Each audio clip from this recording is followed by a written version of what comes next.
Welcome back to another episode of the podcast. So you want your kids to be great at sport. I'm Ben, and I am once again joined by Kirk and Nathan. How are you guys? You okay? Yeah, I'm good. I'm really looking forward to this because this is going to be a great podcast, this one. Good, good. Same What have you as. been Looking forward up it. to since our last podcast episode? Have you implemented anything from Natalie Weir about physical literacy? Yeah, and I certainly have with my own kids. So I think that, and this is a really good one to go into because what Kevin does so well is give examples of physical literacy and what Natalie Weir was talking about last week. So yeah, I'm super pumped for it. Awesome. So, as Kirk mentioned there, we have got a very special guest with us today. So, we've got Kevin, and I'm going to let Kevin introduce himself, but Kevin's from Athletic Development Games. So, Kevin, welcome to the podcast. How are you today? Hey, thanks for having me. I've listened to all your episodes so far. Love the podcast, so I'm happy to be on. Awesome. So, where are you based, Kevin, if you don't mind me asking? Yeah, I'm in Canada, so not too far from Toronto. Okay. Awesome. I spent my 30th birthday in Toronto. Absolutely beautiful city. Canada, beautiful country. Let's face it. Lots of outdoor sports, lots of great active living out there for the little ones. Have you got kids yourself, Kevin? Yeah, so I've got two girls. One just turned 5 and one's about to turn 7. Awesome. So before Kirk and Nathan jump in with lots of questions, because I can see that's going to happen, especially from Kirk, because he absolutely loves this subject and also what you're doing, your work. And I've had a brief look at it. But for those that aren't familiar with you, the listeners, tell us about Athletic Development Games. Yeah, so I guess it's probably been about 2 years now, almost. I was just starting my youth coaching, kind of just getting started there. So to give you a little bit of a background, I do hockey training for a profession, so ice hockey training. So I work with a lot of more teenagers, but in the past few years, I've noticed that the training ages is getting lower and lower. Parents are coming for their 8, 9, even like 6 and 7-year-olds, and they're trying to get training advice. So we do a lot of like workout programs, a lot of gym and body weight based stuff. So the age is getting a bit lower, and just getting into youth coaching with my daughter, my oldest daughter. I got into hockey and soccer with her, just kind of recreational sports here in Canada. But I noticed that things are getting very serious at young ages. And the way that I kind of learned was just making things a lot more fun for the kids, and especially at those younger ages. And just to me, it's almost common sense, or it is common sense, but to a lot of adults that are running these programs, they make kind of the training and the skills development and everything, they make it more like adult based, what you would see if you went to like a high school practice or whatever. So yeah, so I started Athletic Development Games as just an Instagram account. I just like with my hockey training business, I share a lot of stuff on social media, and I just like to kind of put stuff out there. And so I wanted to do that with Athletic Development Games. I got a lot of inspiration from other accounts who had been sharing things. So I just thought I would film what I do with my girls at home and what I do with some of my sports teams that I started coaching. And yeah, it just kind of took off really quick. A lot of people were sharing it. So it was nice to see that a lot of people kind of had the same beliefs in making things fun for kids. So that is amazing. My first question is your space. If anyone's seen your Instagram, you have this amazing space. Is that which is it has different equipment in it, just sort of I was going to say like soft play equipment in it, gymnastic equipment in it, which is it's like if I had that bigger garage here, that would be how I would kit it out. Is that part of your house then? Is that how and that's you put that together? Yeah, so we're lucky to have a really big basement. We actually moved a couple years ago out to just kind of out in the country where we could get a little bit more land and a little bit bigger property and house just for the money. So I'm driving into town about 20 minutes. So we moved outside, just get a better property and house for us. And yeah, luckily enough, we have a big basement. So for the colder months we try to get as outdoor as much as we can during the colder months, but obviously we're going to be inside a little bit more. So yeah, I feel really lucky to have a big basement space. And over the years, we've just been adding, like for their birthday, we got them like a gymnastics mat. And then for Christmas, we got them like this little play set for the basement. So it's just kind of grown. I get a lot of questions about it. A lot of it is just used gymnastics mats, which are tough to find. I think I got really lucky. I found one person who had like a little gymnastics gym and they were selling a bunch. So I got like a bunch at once. I've been on the lookout for more just for my friends who have been wanting it for their basements. And it's kind of tough to find, but mats are very expensive. So I was lucky to find some secondhand. But yeah, a lot of people kind of comment on that basement and say like, I wish I had a basement like that. I can't play any of these games. I can't do any of this. But what I tell them is in the summer months when it's warmer, we're pretty much outside playing these games. So you can go to a local park. You don't have to have a big basement space or a big garage space to do these things. I'm lucky that I have that for the colder winter months here. But yeah, a lot of our play is done outside. Yeah, your kids must absolutely love it. Yeah. The first thing usually in the morning, they want to play tag or lava monster downstairs. So sometimes I got to wake up early and get a few stretches in and get ready because I know they're going to come down and want to play. What's Lava Monster? So Lava Monster, it's just a tag based game. I'm the lava monster and I'm trying to tag them. Sometimes we play different variations where they can go onto these mats. So I don't know if it's a popular playground game here too. So the lava monster has to stay on the ground and the kids can run on the playground. Okay. You got to try to tag the kids. And if they run along the lava, if they like slide down the slide and run towards the ladder or whatever, the lava monster can tag them and then they're it. So we play different variations, but basically they like games where I'm chasing them around. We sorry, Ben. We used to play a game like that when we was younger, called Off Ground It.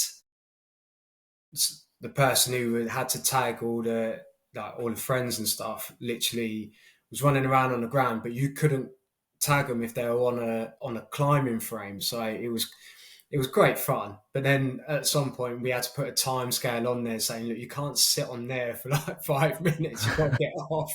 You can only be on there for like 5 seconds and then jump onto another one. But it was always a great game. I always loved it. But yeah, it sounds great. Lava Monster. I have to play that with my son. He will absolutely adore that. Teaching you courage to not just hide on one piece of equipment, right? You just have to get amongst it and get active. I'm looking at your website for athletic development games, and I want to touch on the ADG method in terms of how you are displaying that to the people that visit your website. So just to explain, and maybe we'll put this on the Instagram account if you don't mind, so people can see it. So you've got the ADG method, and underpinning that is the fact that you want children, I'm assuming, to experience joy in what they're doing. And then that branches off into two key areas, which looks like engagement and competence. Under engagement, you've got connection, autonomy, and then play boost. And under competence, you've got self-efficacy, abilities, and success. So those are obviously the things that you feel that, our children are developing from ADG method. What is play boost? Yeah, so I've kind of rebranded. I started off with athletic development games. I just came up with that name, kind of thinking how I wanted to share games for athletic development. And then I kind of rebranded as Play Boost, which is so I guess when I started, I was more focused on athletic development. I was really in the sports side of things because as a hockey trainer myself, that's kind of the world I was in. But then I was going through it with my daughters, and I just kind of realized that like play is this thing that's so like magical. It doesn't have to be just for athletic development. So I kind of wanted to rebrand it. I didn't want it to be just about athletics. I just wanted it to be like a movement to get kids to play more and especially get parents involved with their kids too. I think that's really important at the younger ages. So I wanted a new name, Play Boost. And for me, Play Boost is just imaginative play that gets kids kind of engrossed in physical movement and hopefully fall in love with physical activity for the rest of their lives. Yeah, it's incredible because I think with mini athletics, this is where Kirk's saying what you're doing shares a lot of the principles that we have here at mini athletics. It's imagination-based athletics or track and field classes for the children to come in and primarily build that love of play and to make sure that they're engaged and still developing the competence, which is brilliant under the method that you are creating, which is, credit to you for getting that set up. Yeah, because I've seen your cards as well, which you sell, right? Because they look really cool because they give inspiration to designing these different games that you can play, which I think as a parent, I mean, my head is always full of try to sort of, I'm quite creative, but there are times when I just think, I've got an hour, I really know what to do with them. Those cards look really, really good. Yeah, so it was kind of based on that's something that I thought that I wanted for my daughters was I had the same problem. I'm very creative, but when it came time to play, I would like try to think of a game and I'd be like, why can't I think I've created like Yeah, I've played yeah. so many games with you girls before and I just keep thinking of maybe like one or two. So I really wanted I was kind of on the look for something that like a database on whether it be like an app or like cards.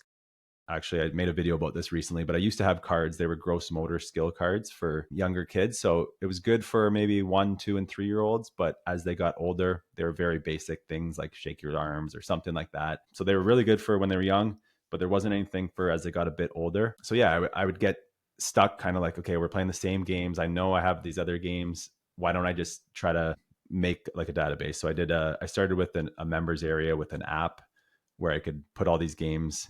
I could log on my phone and check them out. And then I figured, how awesome would it be if you had a card?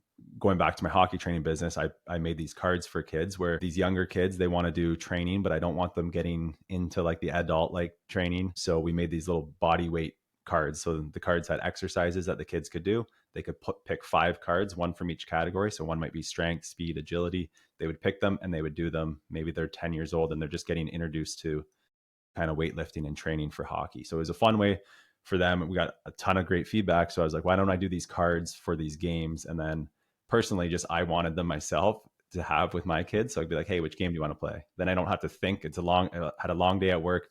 I don't want to think about anything. I don't want to come up with anything. I just want to pull one of these cards out and you guys pick what you want to do today. So that was kind of the inspiration. I ordered a set number. I wasn't sure how they would do publicly with my followers. Luckily, they did really well, better than I expected. We sold out in a couple weeks. So I've got more coming. Yeah, I've got some good feedback on them and some stuff that I'm going to update as well. But yeah, it's going pretty well. And I'm pretty proud of them, I guess. Do you ship them worldwide or? Yeah, we do. So it's free shipping to Canada and US because anywhere else is going to be a little bit more expensive, but we do a discount for international shipping. Okay. Well, when are they back in stock? I'm like, podcast aside, I'm just going to line up myself for some cards there. Yeah, they should be back by May. Okay. Right. Great. So my question, I'm sorry, I'm taking over a little bit here, sorry. But we knew this would happen. We told you, Kevin. Me and Nath are going to slip out. We'll come back in a bit. In fairness, podcast a couple of times.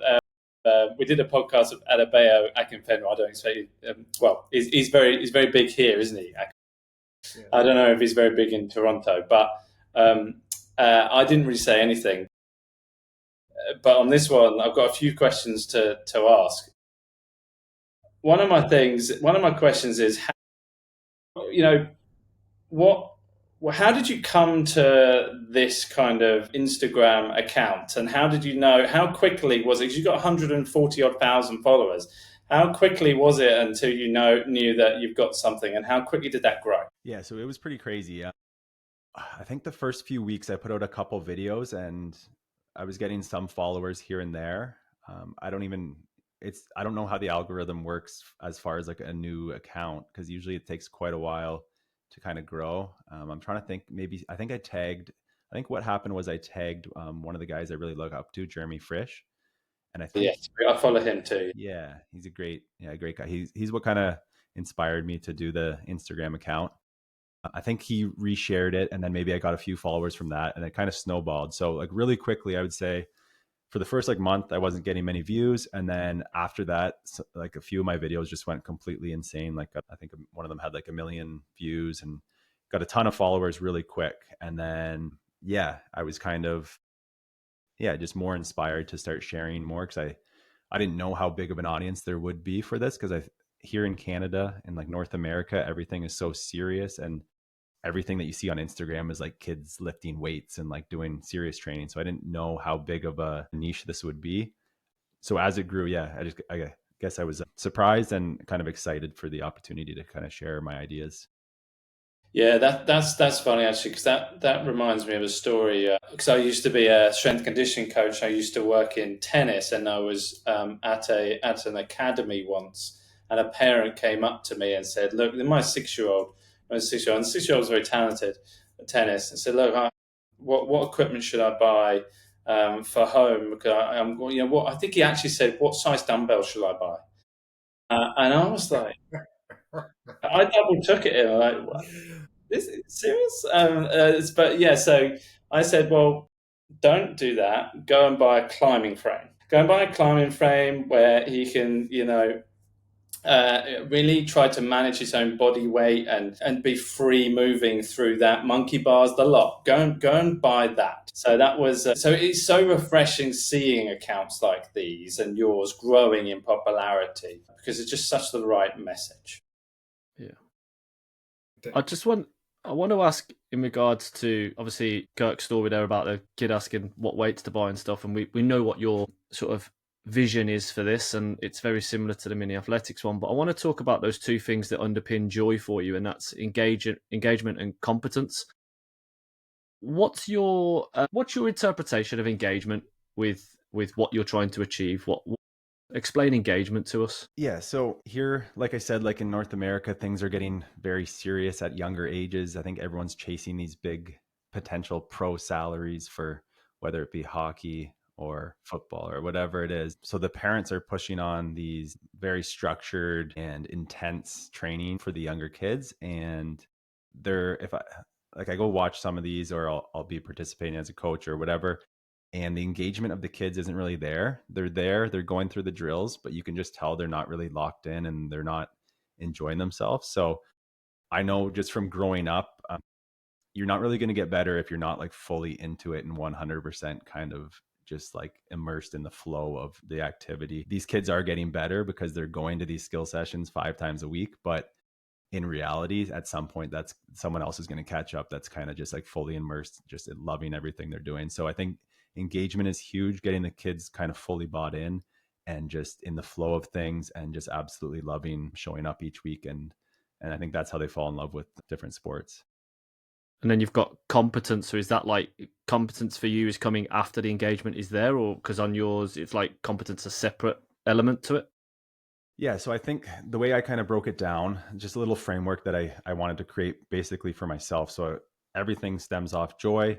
And then I think for me, joy is kind of created through engagement and competence. So if a kid is engaged and happy, like they're being able to pick what they want to do, they're playing these fun games, they're going to be happy. And same thing with competence. If they feel like they can do the activity at a pretty good level, they're going to have a lot more fun. So you'll see a lot of kids drop out because they can't really keep up, or these coaches, for example, I'm just going to stick to hockey because that's what I know best.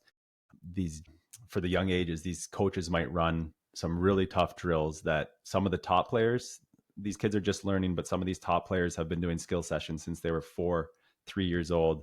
And so the coaches will put in these really tough drills, and these kids will show up to hockey for the first time, and they'll try to, they can barely skate, but these coaches will have them doing these tough drills, and they think to themselves, I can't do this. Like, I can't keep up to these kids. This isn't fun for me. So my idea is create drills and activities and ways that all kids feel like that they're good at the sport, or that they can succeed if they keep working hard. That's kind of the idea. So do you coach hockey full time then? Is that Yeah, so my job is I run a site called hockeytraining.com. I do the skills side of things. So I teach kids how to stick handle so they follow along. I don't know if you guys are familiar with like Peloton, where you follow along the workout on like a screen, whether it be like the bike or TV or whatever. So kids can follow along skills training at home. So I do the stick handling. I've partnered with an NHL coach who does the strength and conditioning side of things. So we do skills and strength and conditioning for generally teenage players. And then I also, as far as like the on ice stuff, I just started with my daughter and some young kids. So I'm working with ages like 4 to 8 to kind of learn to skate and learn to play. that's fantastic. Nathan, coming to you actually, because is there any, so Nathan was a professional soccer player. He said football at the start.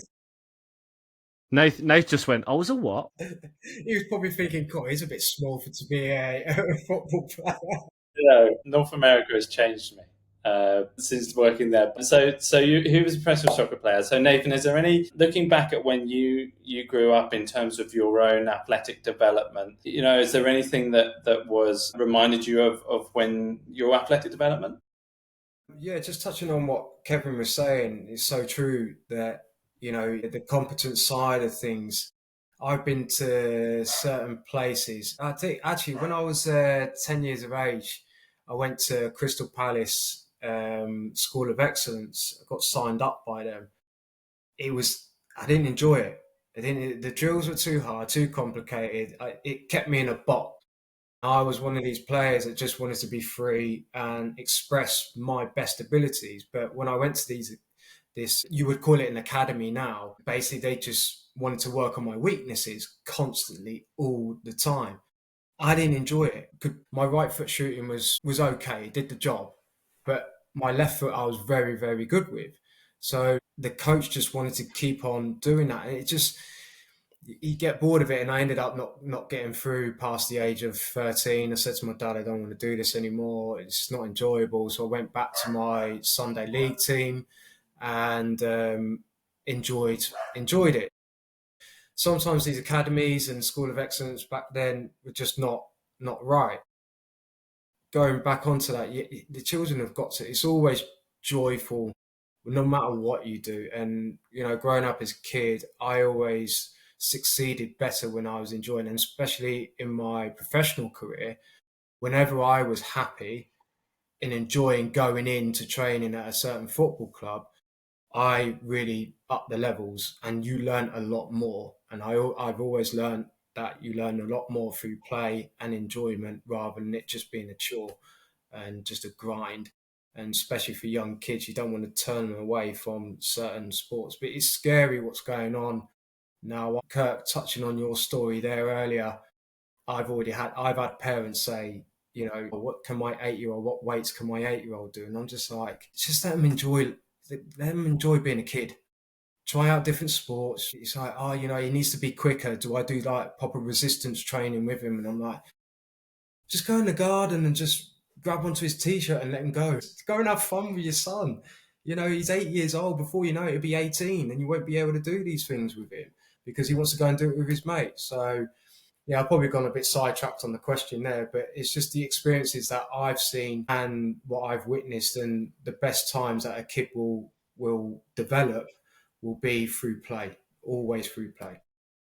So, Kevin, are you noticing differences in your own kids as they play these games and as the months go by? Are you seeing progression in their athletic development? And if so, yeah, I don't have them in any really sport for more than, for example, our soccer session it's 10 weeks long and they just play once a week. So she's not playing, for example, my daughter's not playing soccer, whatever that is, 9 months out of the year, pretty much. And when she comes back to soccer season the next year, she's made leaps and bounds controlling the ball. And she's we do play a little bit of soccer at home sometimes, but just from the athleticism of playing and being able to control her body and move well, she's just making leaps and bounds progress in soccer, for example. Same thing with hockey. If we're not on the ice for a while, we'll get back on the ice and all of a sudden she's way faster just from playing at home or doing other things, other activities in sports. So, and then same with my younger daughter, she's just getting into, this is going to be her first year of soccer. So she just kind of started hockey. So she's just getting into it. But yeah, just seeing the progress without actually spending hours and hours a week like some kids are doing in the gym or on the field or whatever. Yeah, it's pretty cool to see because I would say they're definitely above average athleticism and skills, and they don't put too much time into the actual skill work of these sports. Well, that was quite possibly the best 90 seconds we've had on the podcast ever. That was fantastic to hear. That's exactly what my philosophy is as well. So that's an interesting point though, because my kids are a little bit older now. So mine are 11 and 7, and they're really so they've come out of mini athletics finishes when they're 8. They're now finding that sport and playing increasingly amounts of the sport that they've gone into. So how do you see that going for your own kids? I mean, because there's going to be a point where they're going to play more and more of one sport, right? Yeah, that's a good question. So what I want to do with them is just create the biggest base that I can, give them the most tools and skill sets. Because, for example, my oldest daughter, she's really loving soccer. She likes gymnastics. She loves hockey too. My younger daughter, it's looking like she might going to dance or something like that. Like she loves the dance. Like we're signing her up for her first dance class coming up now that she's just turned 5. So I feel like she's going to love that. But we've been playing so much as she's been growing up. She probably has the athleticism and stuff that you need for dance. So whatever it is, I don't really care what they pick. I just want them to have the skills and the athleticism to do what they want to do, and then have that confidence. I'd have no expectations for them to play anything pro sports or college or high school, whatever. I just want them to have the athleticism, so they have the confidence. They can pick something that they love, whether it just be like a hobby like skiing or snowboarding or playing a sport. I would be all for it if they chose either of those, any of those, and just setting them up so that they have the confidence to play. That's kind of how I'm doing it. And then letting them kind of pick their sports. I'm always asking them to. That's another thing.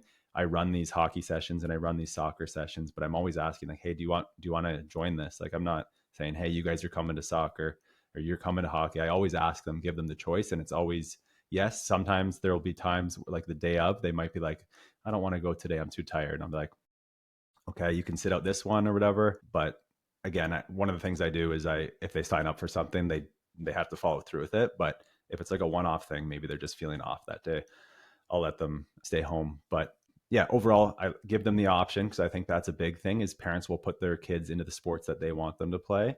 And that can work. Kids can kind of fall in love with those sports, but sometimes they're not really deeply in love with that sport, and then they'll drop out when they're 15, 16 years old or something. I want to try to find something that like they're very passionate about, and whether that's one activity or one sport or it's many sports.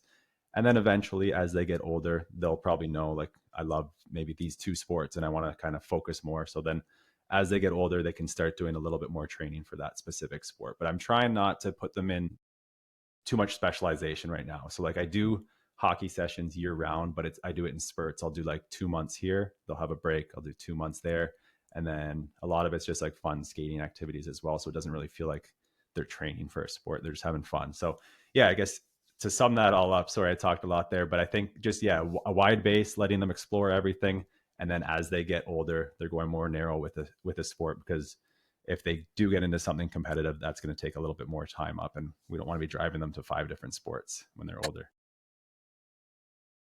I mean, I think we've discussed this before, haven't we? The 3 of us, is because that fits perfectly with my own kind of values for my own kids. I'm not interested, of them being a pro sports athlete or whatever it is. I'm actually more interested in giving them a competence and confidence, and giving them their own motivation, where they're going to really love doing what they do or being active in whatever way they want through their life. So if they are 25 and they're doing a huge number of sports and different activities, and I think as a parent, that's job done. That's complete from a sporting perspective anyway. I think the beauty of what you're doing, Kevin, and what we're doing at Mini Athletics is that you, as a parent, get the opportunity to play with your children, and at the same time to allow them to find a sport that they may go on to enjoy. And that's fundamentally all we're looking to do. And I think we have to remember as parents that there's going to come a time where your children don't want to play with you. They're not going to want to run around and ask you to chase them. Like, you're not going to chasing a 16-year-old round. Come on, let's play. You're going to look like, they're not going to want to do it. So I think we have to remember. Let's ask my 70, I won't tell how old she is actually. If she wants to chase me around. Yeah, but this is the thing. I think we sometimes can take our children for granted. And I think it's like, it's that thing like you never know when you're going to last hold your daughter or your son, because at some point they're going to get too old for you to pick them up. It's like, this is your opportunity as a mom or a dad now, as a caregiver, to basically play with your children and have fun and be silly. And this is why a mini athletics coach is one of the best jobs in the world, because you get to play games with kids for a living, like what you're doing, Kevin. I think we have to remember that this is important, just as much as importance for them as it is for us, because we get the opportunity to play with our kids, which one day is not going to happen. Yeah, I just want to quickly jump in there. So I did a video about this that went pretty viral, but one of the things that people regret when they're older is that they didn't play enough with their kids. And if you ask like adults now, the memories they have of their parents, oftentimes it's the playful moments with their kids. So that really hit me pretty hard. And so I think if you think of it from that mindset, like your kid is going to remember you playing with them. That's going to be like their biggest memory from childhood. So that's pretty special.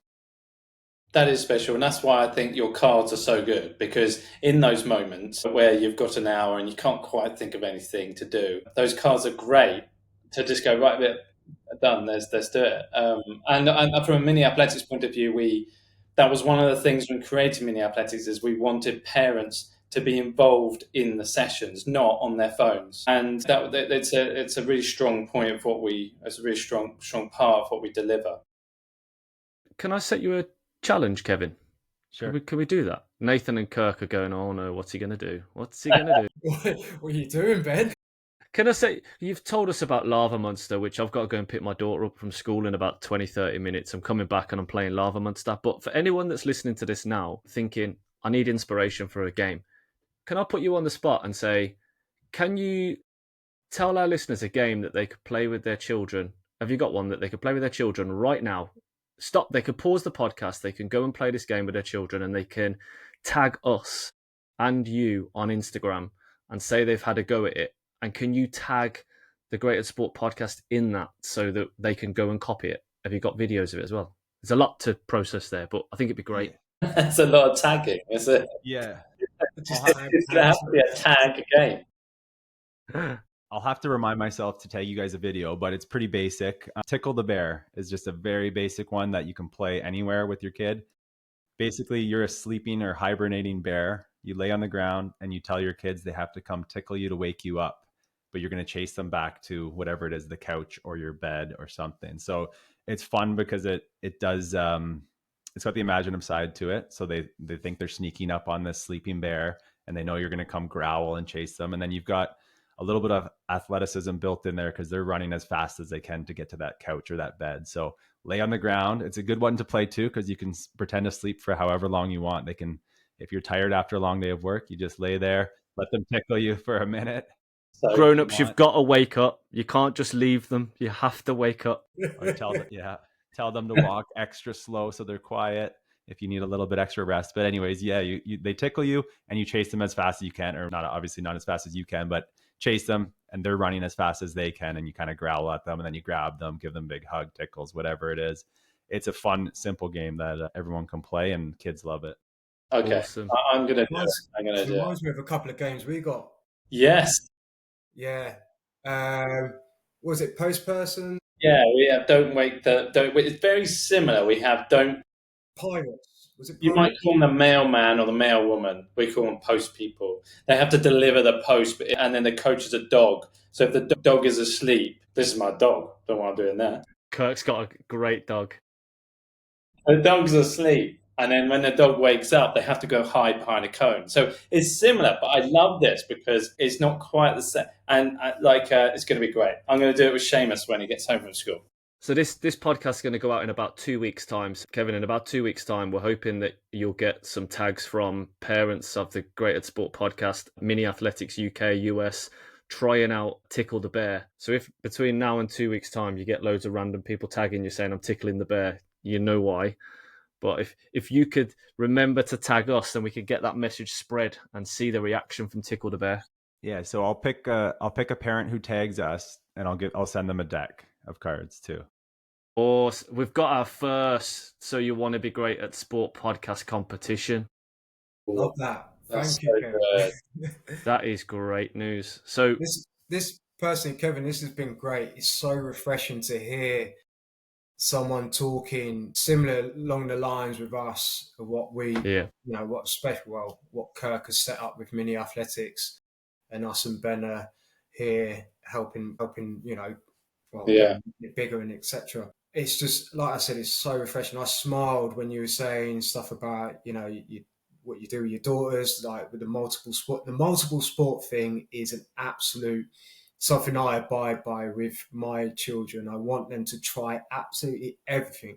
My eldest son has done everything from playing football, soccer, to playing golf, BMXing. One point he wanted to join a fishing club. I was like, is that classed as a sport? too much sitting down fishing. That another time. Yeah, fishing club. He's done absolutely everything. And now he's 15 years of age. He's now into his climbing. So it's like the bouldering stuff. So he now takes himself down to the local boulder centre, and he's now doing that. I just want him to try everything, because I don't care if he becomes a professional sportsman at anything. I don't care, as long as he's having an active life and staying healthy and fit and is able to live a long, hopefully, a long, prosperous life. That's the main thing that I want for my children. If he makes it as a professional boulder climbing or golfer or Fisherman, then that's great. I think the key to that, the key in that, the moral of that story is, I think that you've given him, like Kevin has given us so many ideas through his Instagram and the play deck and everything else, is that you've given him chances to build his confidence in movement through these different sports or different games, and building confidence then allows him the confidence to now go into different things like bouldering and things like that. So I think that's the real key for me behind what, in my opinion, I hope don't mind me saying, Kevin, this is the real thing that for me, like what your content really gives parents and their kids, is that confidence to move in different patterns they may not have been used to, and then they get into different sports because they can. It's also the social element as well, Kirk, as well. So he's meeting different types of people from different walks of life. And sometimes he might see someone be at a golf course. Oh, I didn't know you did golf. You're in my year at school. I didn't know that. And before you know it, there's just so much that sport brings. It's not just the physical side. It is the team bonding, the confidence, etc. What you said, Kirk, it's great.